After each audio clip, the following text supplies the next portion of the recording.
Alright, now we go on to the chapter 4, SD 41.4, Patisalana Sutta, the discourse on meditative solitude. Now I decided to add the word meditative in front so that we can distinguish Patisalana from Viveka. Viveka also means solitude, but it's a broader term. I will explain in a while. So Patisalana is like a solitary retreat. Okay, it is a term we use.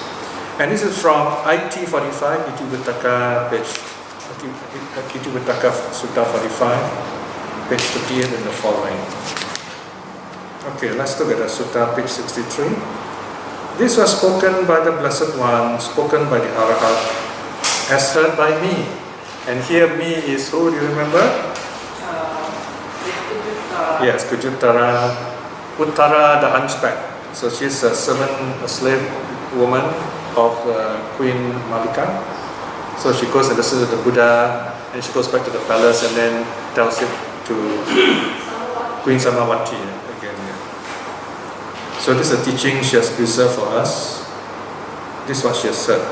Bhikshus, you must dwell enjoying solitude, delighting in solitude, inwardly intent on mental calm, not neglecting meditation, accomplish in insight, frequenting empty places. Now this verse encompasses all the things about the basics of meditation. Number one, look at the first line. It says, enjoy solitude. The word enjoy is operative. You must enjoy your meditation. Meditation is not there to make you suffer.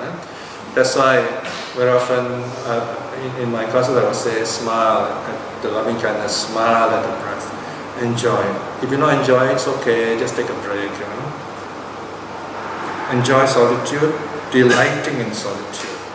You feel happy about it. Okay? Inwardly intent on mental calm. You look within yourself, you do this for yourself.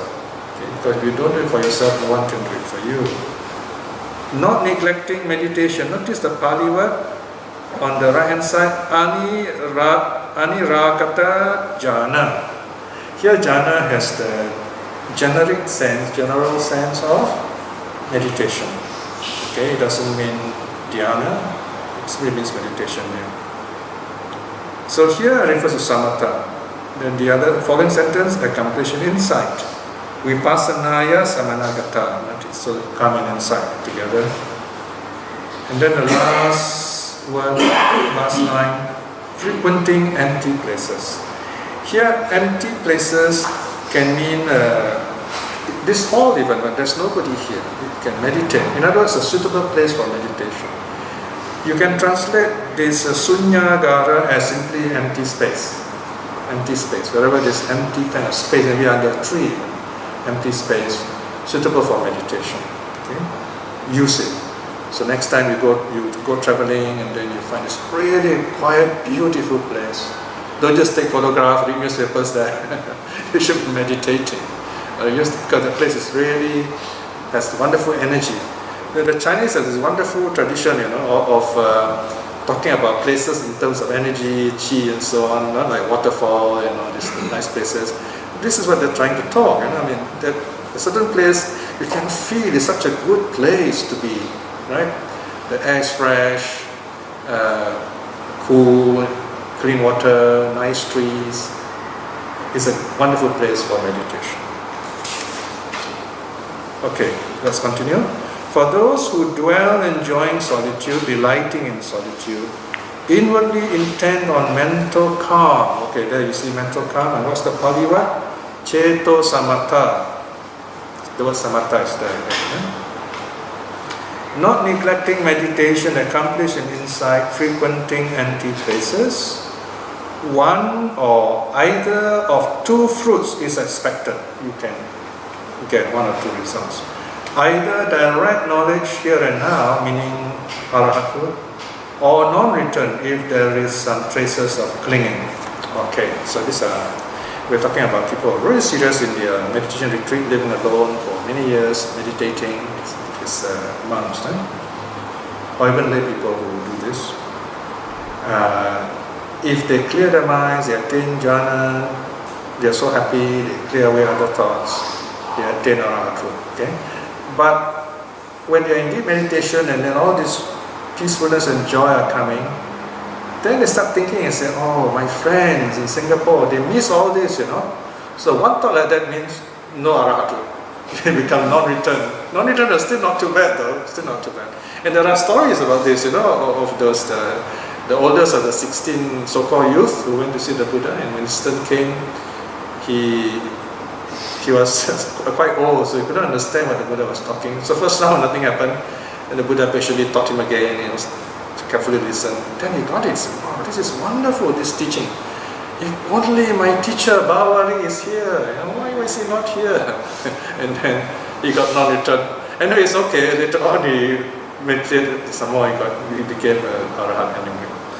So here, that's why we were talking about whatever it is in meditation, we must let go of everything and just be with the mind.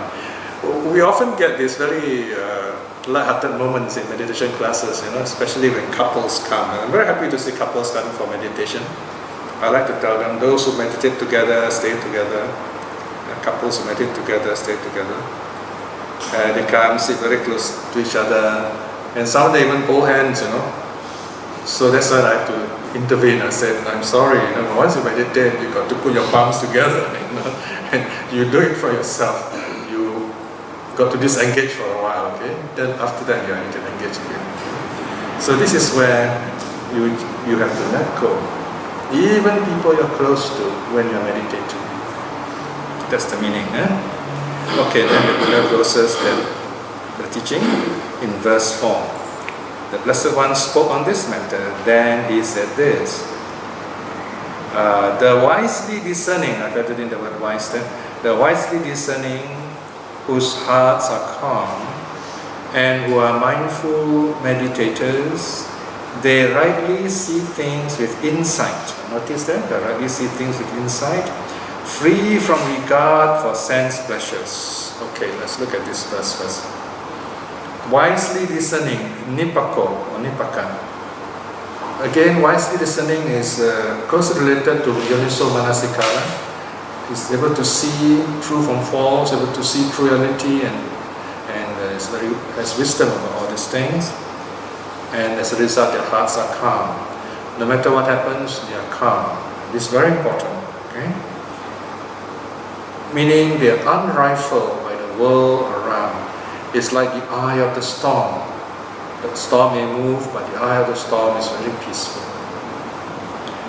And who are mindful meditators. They are not just meditators, they are mindful meditators. And this phrase is very meaningful today. We have all kinds of meditation going on today, commercial meditation. But these are mindful meditators. They rightly see things with insight. See things with insight? See things with the three characteristics: impermanent, not self, and impermanent suffering, not self. Free from regard for sense pleasures. They are not drawn by the eye, ear, nose, tongue, body, mind, in other words. So they are totally free in a sense. Okay? In Buddhism, we talk about free will. And free will, in a sense, is a very important teaching in Buddhism, although it's something quite new to many of us. A simple definition of free will means your thought and your action synchronize. Your thought, your intention, and what you do, they harmonize. For example, if you think something but you act differently, you feel it's not right, but you still got to do it, right? So then you say, I got no choice, but I got to do it. When we talk like that, means what? Our thought, our intention, and our action do not synchronize. Then we don't really have free will. Because the Buddha has free will, he says, as I say, so I do. As I do, so I say. So his word and his action are in harmony. That's true free will. Very simple definition. Okay? So in other words, to really have free will is to be awakened. That's another way of putting it. Last verse. Being those delighting in diligence, seeing danger in heedlessness, they are incapable of falling away. They are truly in Nirvana's presence. Okay? Okay, once you attain stream winning, you won't fall away. You won't fall back. Okay? Your faith will be strong. You have no fear. Of course, I'm not saying you're going to be fierce. No fear. Okay. In other words, you will stand up for the Dharma, things like that. And your course is sure. Somehow you will head in the direction of some kind of happy rebirth. You will not go below to the unhappy states, the four unhappy states. Yeah? So you are diligent in your practice somehow. Somehow, of course, sometimes a stream winner may slow down because of the conditions, but all this will last at the most 7 lifetimes, so to speak. Yeah? If we are true practitioners, we're able to see danger in heedlessness. If we see something not right, or we are a bit careless, we say, okay, I better be careful here, it's not good. They are incapable of falling away. No matter what, we will not make bad mistakes. Okay? So this is a sign of mindfulness. They are truly in Nirvana's presence. Here, that means they have a vision of Nirvana. Maybe not there yet, but they have a vision of it. In one of the suttas, for example, the stream winner is compared. See, these four saints, they're compared to people who have survived a shipwreck. Okay, so they're all in the water, so they're all swimming, but the Arahant already reached the safe dry land. It's up there, very safe already, sitting down comfortably. And then the non-returner is standing on shallow water. Anytime you can just go on the shore already. And then the one-returner is kind of floating on the water, but quite safe. The stream winner is still swimming, but he can see land. He can see land. Very interesting comparison. And another parable, another interesting simile is he's like a stream winner is like someone, very thirsty person. He has come to the well, and then he looked into the well, can see water there, but he's got to look for pail and so on to get the water. So everything is ready, waiting. Okay, so these are very beautiful analogies. All right. So as long as we aspire to stream winning, we are safe. That's our, you might even say, a guarantee from falling into the unhappy states. So, and it's not difficult to do that, just keep on reflecting on impermanence. It sounds very simple, it is simple, but once you make the effort, you know you have to sustain the effort. So this is teaching on solitude, Patisalana. There are 3 kinds of solitude here, so you see that I've written, where is it? Behind me. The first kind of solitude is called Kaya Viveka. Kaya Viveka is the same as keeping the precepts, moral virtue. In other words, it is called the solitude of the body. The body stays away from killing, stealing, sexual misconduct, lying, getting drunk, and other negative acts. That's called Kaya Viveka. If you do that well, that means your body, another word is Bhavita Kaya, cultivated body. So you have practiced Kaya Viveka. That is the simplest meaning there. Kaya Viveka can also include living in a suitable place. In other words, your physical presence, you're away from a negative place, and this place you are in connection, you are connected with a suitable place for practice, there are teachers there are other practitioners around. Okay, so Kaya Viveka, you are away from a negative environment. Okay? You're in the right environment. Then Chitta Viveka, the solitude of the mind, refers to good meditation, refers to jhana, if you like. Mentally, you push away negative thoughts, angry thoughts, deluded thoughts. You take views as provisional. So this is Chitta Viveka. Chitta Viveka is a very big word. There are some centers that use the word Chitta Viveka. There's a center in Thailand, it's simply called Chitta Viveka, which is a meditation center. So it's another term for meditation, good meditation, the solitude of the mind. And then the last one, Upadi Viveka. Upadi is very similar to Asava. Upadi here translates as acquisition. In other words, here collecting things to our senses, being attached to our senses, accumulating pleasure, acquisition. We let go of that. It's opposite of renunciation. Okay, acquisition is opposite of renunciation. Renunciation has got a very big meaning, very broad meaning. One meaning, of course, is formal renunciation, becoming a monk and so on. But true renunciation can be done anytime, when you meditate, for example. Or we can even apply the three vivekas in terms of renunciation. First, there is renunciation of the body. Renunciation of the body means what? We let go of all the five senses, we're not attached to them. Then we feel happy with the moral virtue. And then renunciation of mind, we let go of negative thoughts, views. It doesn't matter, I don't need views, I'm at peace with myself. That's number two. Renounce views. Then finally, we really renounce ignorance, renounce delusion. That is awakening itself. Right? So Upadi Viveka refers to true letting go of all attachments to the world. No more acquisitions, no more accumulating of worldliness, of views, of defilements. Okay, so the sutta ends here. This too is a matter spoken by the Blessed One. This was heard by me. Okay, so finish here. How do you let go of ignorance? Well, there's a manner of talking. We let go of ignorance through cultivating wisdom. Okay. In a sense, we don't let go of ignorance. It just goes away, so to speak. It's not present because of wisdom. It's a manner of talking, so it's more wrong language than anything else. Uttara, yeah. Yes.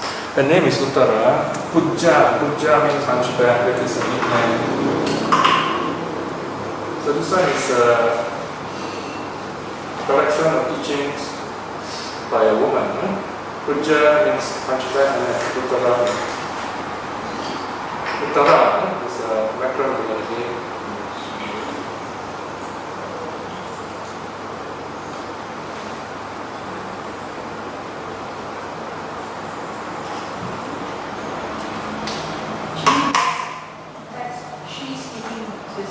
Yeah, she's on recorded this and then. How do you know that? Okay, the story was like this. She's a slave girl of the Queen Samawati and her 500 handmaidens.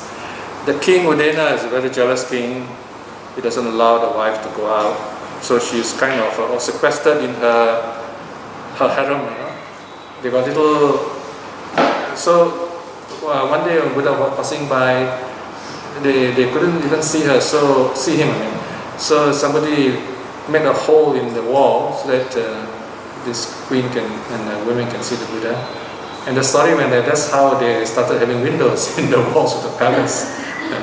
and the queen could from up there see the Buddha, and she developed faith in the Buddha. But since she could not go out to listen to the Buddha, she told the servant girl, "So you please every day go and listen to the Buddha's teaching, come back and relay the teaching to us. Offer flowers and offer to the Buddha." So this Pujutara, she was given some money. What she does is, like any good servant, she keeps half the money and uses only the other half to buy flowers. So every time goes to the Buddha and give half the flowers. Buddha doesn't complain, the queen doesn't know about it. So she does that over time, you know. And then one day, the story went, this is from Dhammapada commentary. The Buddha was walking. The story when the Buddha was walking on the street very calmly, majestically, and then people throwing flowers. And the story went, this is in the commentaries, not the suttas. The flowers just kind of floated up around the Buddha, beautifully. So she saw this, she was so full of faith. You know? So you can say the story goes that she saw the Buddha walking on the street and, you know, people throwing flowers, and she felt a change, a transformation. And then she took refuge. After that, that day she decided to put all the money to buy flowers, a lot of money, a lot of flowers. and since the Buddha passed by, then she came back with the flowers. You know? And the queen said, "Wow, how come she got so much flowers today? You know? Usually just a bit of flowers." And then she told a story. She confessed, "You know, I've been doing all this." Actually, what happened was she has been shuttling back and forth, goes to the monastery, listen to Dhamma teaching, and then come back, tell it again to the queen. So imagine she's repeating all the teachings, So in doing that, she awakened. She attained at least stream winning. I forgot the level she attained.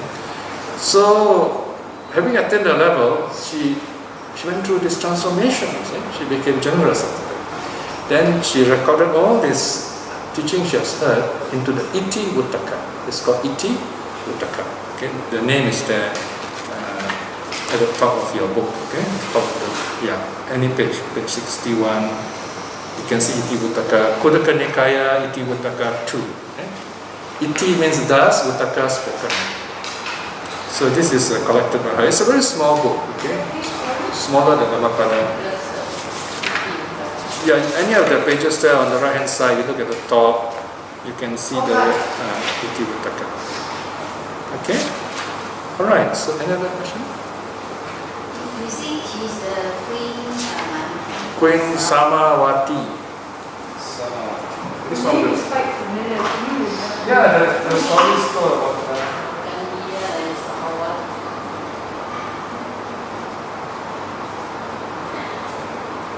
Okay, Samawati. She's stream winner, I think. Yeah, she died a tragic death because of jealousy of another queen. This king got many queens, and some of the queens was terrible, very jealous. So the first queen, Magadhiya, she didn't want to marry anyone, very proud. So she said, no, I'm not going to marry anyone. Even the princess, royalty came to propose to her. She said, no. And then one day she saw the Buddha. He told the father, that's the man I want to marry. And the father said, you must be crazy. The Buddha is not the marrying kind. And then he said, no, you don't marry, I'm going to die. And the mother said, you got to get him. You must ask him.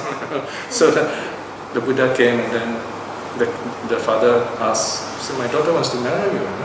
Then the Buddha says something like this, says, I regard this body as so impure, I wouldn't even touch it with a stick. Then this Magadhiya got very offended. Mahina said, oh, this man, he looked down on my beauty. So since that day, she vowed revenge. She said, I'm going to get my revenge one day. Then later, she got married to King Udena. She became queen. And then the king also married, the king had four queens. So Samawati was another one of them, probably the youngest, I think. So Queen Samawati became very devoted to the Buddha. So when Magadhiya found out, she said, okay, now it's my turn to take revenge, because I'm going to destroy this queen who's a devotee of the Buddha. So she plotted, and she got some people to seal the palace of the queen, Samawati, and burn it down. And as the fire was spreading, the queen saw the fire, and she told all the father handmaidens, says, do not show any hatred, loving kindness. Show your loving kindness right now. And they all died with the fire, showing loving kindness. And they were stream winners anyway. Of course, when the king found out, the king was very angry. So, but he doesn't know who's the killer. So here, this is really palace intrigue. So the king did a trick. The king says, oh, I'm very proud now that somebody has got rid of this very pompous queen of mine, Samawati, who thinks of nothing but the Buddha. This is a trick. Actually, Udena also is quite devoted to Buddha. So Magadhiya happily confesses, oh, I'm the one, Your Majesty. Then the king said, okay, really? So got hold of her. And those days they were very cruel, the kings. So they would kill, execute 7 generations, of the families. So they got her buried up to the neck in the earth and got plowed to death. Terrible way of dying. Yeah. So this is the Dhammapada commentary stories. They are commentary stories. Okay? Of the Samawati. It's one of those very long stories in the early part of the Dhammapada commentary, which we have to study in Thailand as novices, as monks. Where do you find these commentaries? Okay, it's all translated already. It's called Buddhist Legends. Buddhist Legends. Buddhist Library has got a book, and I think you can download or stick it online. Buddhist Legends. The author is called Burlingame.